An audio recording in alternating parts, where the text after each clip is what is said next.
Congressman Perry, you've written this letter to Secretary Alejandro Mayorkas. We know those don't usually get much response, but what do you expect to happen from this? Well, we sure expect the answers. The American people want to know. And by the way, thanks so much for having me on the show. We're told by this administration that there's robust vetting occurring, and that that they know the individuals that are coming to this country. In the context of within a short drive distance from Pennsylvania, in Bel Air, Maryland, a woman was killed out on a rails to trail. And then in Texas, again, that's a border, literally a border state, but this 12-year-old girl killed by people here illegally. So oftentimes members of the community and members of Congress as well, we can't even find the immigration status on these individuals. So the particulars we're talking about, these 8 individuals rolled up in this alleged terror plot. Like, for instance, we want the secretary to say whether they're here illegally. They won't even say things like that. But that's an important distinction for the secretary to make, that they're here illegally, but we don't want to presume they are. So what is their immigration status? And then let's talk about the vetting that occurred. What kind of vetting occurred that allowed these people to come into the country and plot terror against the United States of America? And if that vetting didn't occur, how is that happening? What are you doing to remedy that? And why did that occur in the first place? And if it didn't occur, why have you been lying to the American people about this robust vetting for 3.5 years? So we have a lot of questions about these individuals. Speaking of the vetting, I know you, because you focus on this issue so much in Congress. Me as a reporter, we talk to Border Patrol agents off the record quite often, and they're pretty clear on the fact that there's no vetting going on of any consequence. Well, we feel that way, right? And I know the Border Patrol agents will say that, but the mainstream media, as you know, always reports as though those are just claims.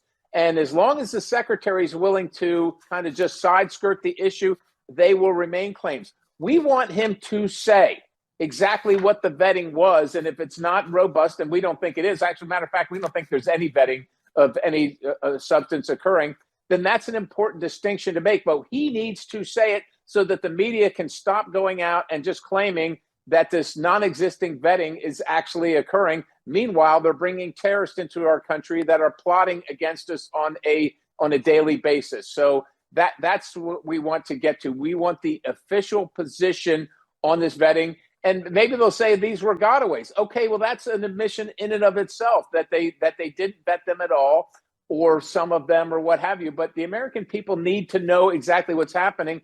And we can't have the secretary or President Biden telling American people, and then the mainstream media doubling down on this claim that the border is secure. The border is obviously not secure.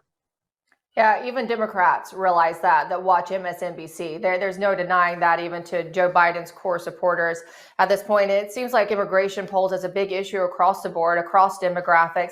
So is it your hope that if the mainstream media is forced to report on this accurately, if the words come out of Alejandro Mayorkas' mouth, or it's written in a document, that the American people will then put so much pressure on the Biden administration that they will have to respond? Yeah, we want them to respond. And of course, the best way to respond, the appropriate response, is to accept the HR 2, the border protection bill that the House passed earlier in the term, and sign that into law, and then start enforcing it so that Americans can live safely. I just came from a meeting where the person that I was talking to at the meeting, who was actually serving the meal, said, "I'm scared in my country. I'm scared." Americans shouldn't have to live that way, yet President Biden, Alejandro Mayorkas, and most of the Democrat Party just act like that's the way it has to be. It does not have to be that way. The woman who lost her life in Bel Air, Maryland, didn't have to lose her life, and this 12-year-old girl that was killed brutally by strangulation just in the last week didn't have to lose her life either. This is all due to President Biden and Democrats that keep on supporting these dangerous policies, and they are dangerous for Americans.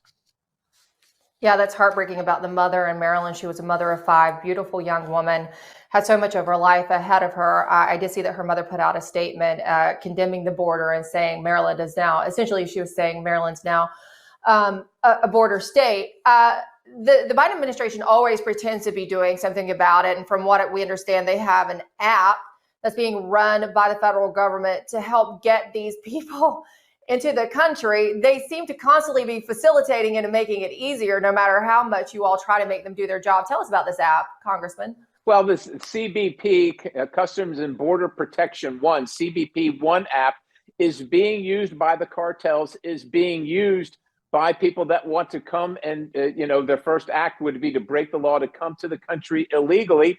And of course, it's being sponsored, it's being facilitated, it's being paid for with your tax dollars by United States Customs and Border Protection. Instead of using the app to track these people as they come to the border and turn them away, they're using it to facilitate their easy entry into the United States of America. And if it's not, if that weren't bad enough, Emerald, they're literally flying these people illegally into the country so they don't have to deal with the optics of having them jammed up at the border underneath some bridge as they wait to be welcomed by Customs and Border Protection. So the list is long and undistinguished about how they're violating the law. I'm talking about this administration, Joe Biden and the Democrats, and how they don't care about what the American people think. Well, that's obvious, and you can say they should be ashamed, that they should be, more embarrassed about their policy, but optics do not matter then, because, as you said, the corporate media is completely on their side. It also doesn't seem sometimes, Congressman Perry, that they really care very much about your oversight either. I mean, look, there's been an attempt to impeach Alejandro Mayorkas. You can't get your Senate to go, the slim Republican, where the Senate composition is made up of. You can't really get them to do anything with you and holding the Biden administration accountable. But there has been this move to hold Merrick Garland accountable on charges of contempt of Congress, what Peter Navarro's in jail for, what Steve Bannon, our very own Steve Bannon, is headed to jail for very soon, unless there's something that comes almost divinely at this point, right, in the next week for Mr. Bannon. Now Anna Paulina Luna is saying that she's going to bring inherent contempt of Congress charges for Merrick Garland, that she's going to force a vote. That would essentially be, if the vote passes, then the House Sergeant at Arms would be required to arrest Merrick. I mean, how would this work? Is that even in the realm of possibility that the Sergeant at Arms, should this pass? So the first question, would it pass the current Republican majority? And secondly, would the Sergeant at Arms actually do his job and arrest Merrick Garland? Well, the Sergeant at Arms works for the House of Representatives. He is, and it is a law enforcement entity. I don't know how the vote's going to come down, but I can tell you this: the American people are sick of the hearings and the rhetoric and the tough talk without any action. The only tough action seems to come from the left and the Democrat Party, who are willing to use the law or even skirt the law to prevail against their political rivals and punish people that they disagree with. The American people understand who's done something wrong here. They know that Merrick Garland is in contempt. But that's not enough, just being held in contempt. He goes home to his family every night, has dinner, moves about the country freely while he's in contempt. Meanwhile, Peter Navarro is in jail, allegedly for the same crime.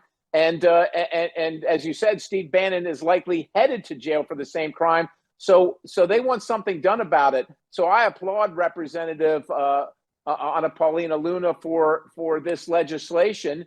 And I think the American people do too. They want to see some action. Merrick Garland is in contempt, and there should be some consequence for contempt. Now, we don't expect Merrick Garland to put himself in jail, but the Sergeant at Arms can either do the job or resign, I suspect, if the vote passes. And I sure hope it does.